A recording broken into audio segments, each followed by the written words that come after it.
Kuna jambo ambalo unaweza kukutana nalo ambalo likakukera, likakukasirisha, lakini matokeo ambayo utakuja kuyachukua, uamuzi ambao utachukua ukawa ni majuto kwako wewe. Hata kama wa rahmatullahi wa barakatuh. Ndugu yangu ambaye unanitazama sasa hivi, na kuja na kitu kizuri sana, tunasema hekima, ubora wa hekima. Kwa nini ubora wa hekima? Hekima ni kitu ambacho kitakufanya wewe uwe na upendo sana na watu mbalimbali na Allah subhanahu wa ta'ala. Angalia, jiulize swali ambalo umeshakutana nalo katika maisha, au ni situation ambayo umeshakutana nao au hukutana nayo.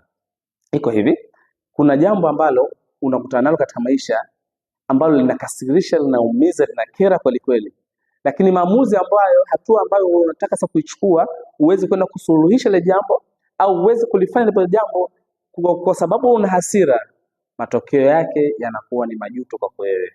Yes, inakuwa ni jambo lako mwenyewe, ni ukata haki, lakini mwishowe yanakuwa ni majuto kwa wewe. Kwa sababu gani? Kwa sababu hasira inavunja udugu.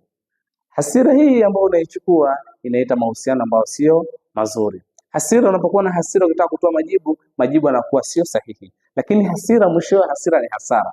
Hasira kwa wanafunzi wako utawapiga mpaka utawaumiza ukiwa na hasira.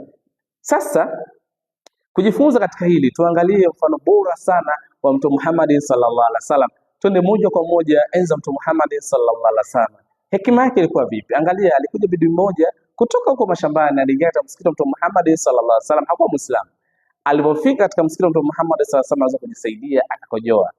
Masahaba waliokuwa wamekaa na Mtume Muhammad sallallahu alaihi wasallam kwa darasa walinyanyuka kwenda kutaka kumvamia na kumpiga. Kwa sababu gani? Amekojolea katika msikiti uliotahara, msikiti safi. Kwa nini akojolea kinajisi? Na mkojo ni najisi, ni chafu. Lakini Mtume Muhammad sallallahu alaihi wasallam akamwambia, kawazuia, mwacheni mpaka amalize haja yake. Hii ndio hikma, amaliza haja yake. Akamwambia masahaba, chukueni maji na muweze kuitaharisha, kuisafisha ile sehemu. Baada ya hapo kilichotokea nini?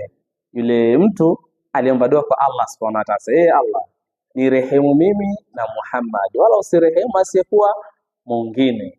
Hii kwa sababu gani? Ilipelekea kwa mujibu wa hekima Mtume Muhammad sallallahu alaihi wasallam, mpaka ikapelekea kijana huyu akawa na mapenzi makubwa kwa Mtume Muhammad sallallahu alaihi wasallam, mpaka kumwombea dua iliyokuwa nzuri. Kwa Mtume Muhammad sallallahu alaihi wasallam alitumia hekima katika kusuluhisha lile pale jambo, badala ya jazba, badala ya hasira. Tunajifunza kwamba hivi, hekima inaleta furaha sana katika maisha. Hekima inaleta uhusiano bora na sisi na ndugu zetu na jamaa zetu, lakini pia hekima itakuwa karibu sana na Allah subhanahu wa ta'ala. Tumia hekima badala ya hasira.